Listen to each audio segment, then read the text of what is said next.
It's easy to complain that I just spent $300 on groceries. I could scoff at $17 for 10 keys of white sugar. Butter is over $6 a pound. 4 liters of milk is almost $7. I could feel as though I ought to be angry that everything is harder to get. I could remember that I work hard for what money I have, and I enrich those above me who work very little by comparison. I could feel resentful that I don't have what they do. I admit having my days where I sit with that, especially when I see the company owner roll up in her brand new Land Rover while I wait for the bus. But then I get to thinking about the people instrumental in my upbringing and remember why I set the intention of no longer feeling this interminable bitterness before I left my marriage. The Living Years, a song from 1989 by a British band called Mike and the Mechanics, pops to mind as I sit with these feelings. I remember being a kid in the back seat, whether on a long car ride or just a regular one. It could have been in the Malibu or one of the other Cutlasses with their timely orange, taupe, or gray upholstery. It could have been 1989, but it could have been much earlier, too. My parents would talk to each other, saying things that I heard in that song. It opens with, "Every generation blames the one before, and all of their frustrations come beating on your door." Everything is so much more expensive now than in your parents' day, Mom would say, usually in reference to the debt they carried relative to that of my grandparents.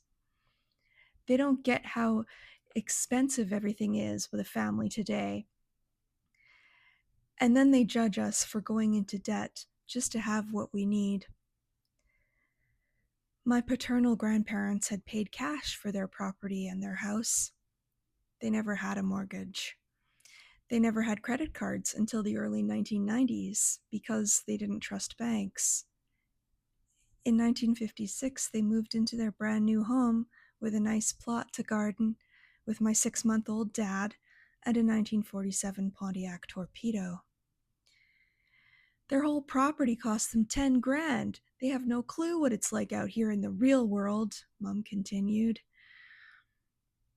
I knew Nono and Nona's background rather well, even as a kid under 10.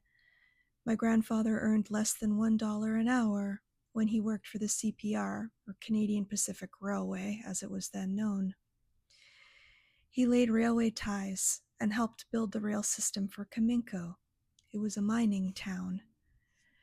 It took years for my grandfather to save enough money to buy that used Pontiac in 1952. When my grandmother arrived in this country to start her life here as my grandfather's wife in 1953, they lived in a basement suite without a real floor. When they built their home, they could only afford subfloor.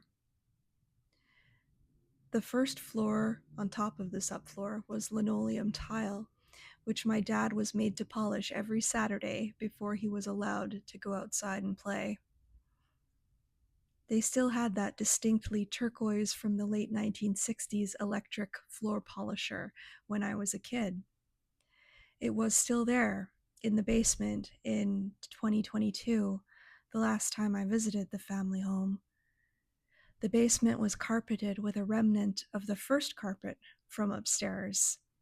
Why throw it away? We could still use it downstairs, they said, when replacing it with a shaggy pile in 1974.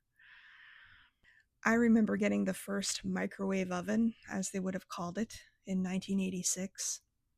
It was very expensive and large. In the thousands, it cost as much as a dishwasher or a fridge or an oven, but Mom really wanted one. We used that Panasonic Genius until it stopped working and became a bookshelf in the garage. Friends of my parents would ooh and ah at this thing, and Mom was so proud of it. My parents are baby boomers. They both got jobs that paid dollars more than minimum wage right out of grade 12.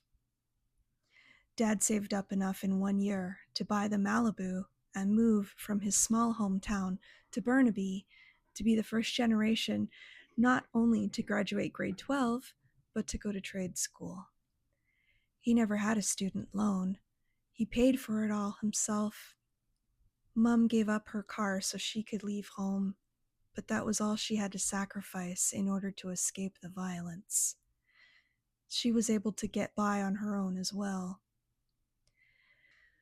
I'm a millennial, although if my sister were here, she would make the argument that I'm more Gen X than anything for having been born in 1981.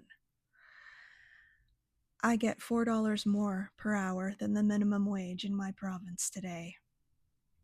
I wake up at 11 p.m. to begin work at midnight.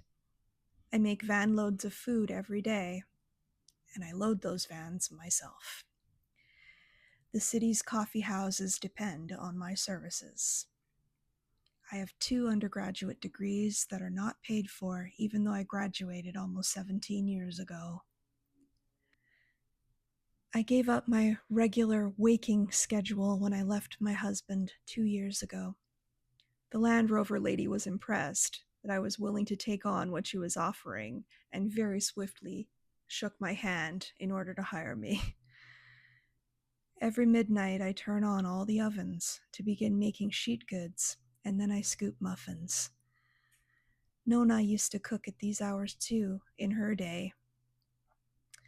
As a kid, I was pressed into food production service for her, in the form of peeling carrots, cutting onions, and washing every individual celery stalk she needed for mirepoix.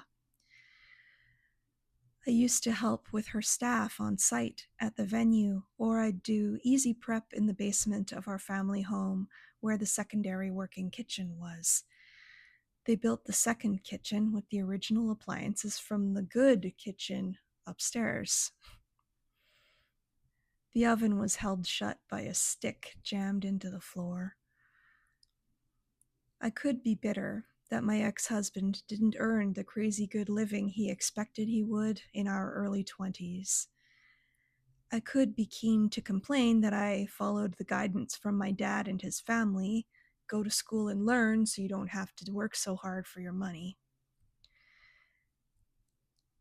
But I know they didn't factor in the cost of education and where that would come from, nor did they consider possible events that get in the way of raking in that dough, like bankruptcy, a pandemic, severe mental illness, a broken ankle. Sure, I could whine about how things didn't turn out, or I could be glad they in fact did turn out perfectly. I know they are perfect because everything is as it's supposed to be. We are told to become angry or frustrated if things don't look the way we envision at the start. I never intended to leave married life when I entered into it, nor did my parents. They stayed in theirs 10 years longer than I stayed in mine. I'm glad to be where I am, challenging as grocery costs are and needing to pay to get them delivered on top of it. I could dwell on that difficulty. Something I learned about as I lay in bed at this time last year, trying to make sense of my broken ankle and losing my job because of that injury, is I always had a choice. My whole life, I'd had the choice between, yes, everything sucks and I hate it, or everything is working out for me. I just don't recognize how that will come to pass right now. I simply didn't know that. None of my elders did. I was made to learn by falling down my back stairs, breaking my ankle in 2 places and needing a surgery to fix it, and start over.